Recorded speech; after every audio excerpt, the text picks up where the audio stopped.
ताहयात नाअहली अहल नहीं रही, अहम कानून साजी हो गई, फायदा उठाने वालों में बड़े नाम शामिल। निजी टीवी प्रोग्राम में गुफ्तगू करते हुए वजीर आजम शहबाज शरीफ के मामले खुसूसी इरफान कादिर ने कहा है कि किसी भी मेंबर की 5 साल से जायद नाअहली नहीं होगी। नवाज शरीफ और जहांगीर तरीन समेत दीगर भी इस कानून से फायदा उठा सकेंगे। इरफान कादिर का कहना था कि नवाज शरीफ, जहांगीर तरीन वैसे भी अपनी 5 साल की मुद्दत पूरी कर चुके हैं। अलबत्ता नवाज शरीफ के रास्ते में अभी पानामा केस अटका हुआ है, जिस पर अपील कर दी गई है। अपील में नया वकील भी किया जा सकता है और नया बेंच भी केस सुन सकता है।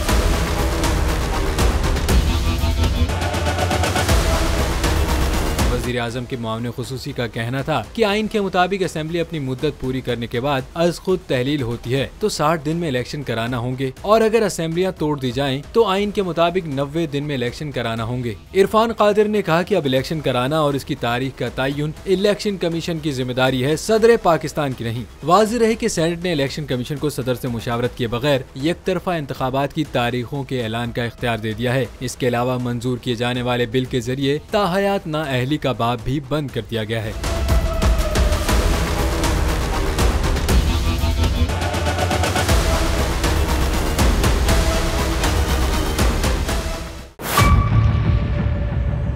मेयर कराची के इंतखाब की जंग, बोल ने फिर छोड़ दिया सबको पीछे। इस वक्त मुर्तजा वहाब मुंतखब हो गए हैं मेयर कराची, ये ऐलान कर दिया गया है बाकायदा तौर पर। अब सहाफती रिवायत रखी बरकरार, बोल ने दिखाई सबसे बड़ी ट्रांसमिशन। मैंने आपको कहा कि नंबर गेम में जमात इस्लामी के पास नंबर पूरे नहीं है। लम्हा बलम्हा की सूरत हाल से किया बाखबर आवाम को। रेंजर्स के एहलकार और पुलिस के एहलकार हैं वहाँ अलर्ट है, और वो इस बात की कोशिश कर रहे हैं कि अब कोई नाखुशगवार वाक़या जो है वो रूनुमा ना हो सके, क्योंकि बोल है सबसे पहले सबसे आगे।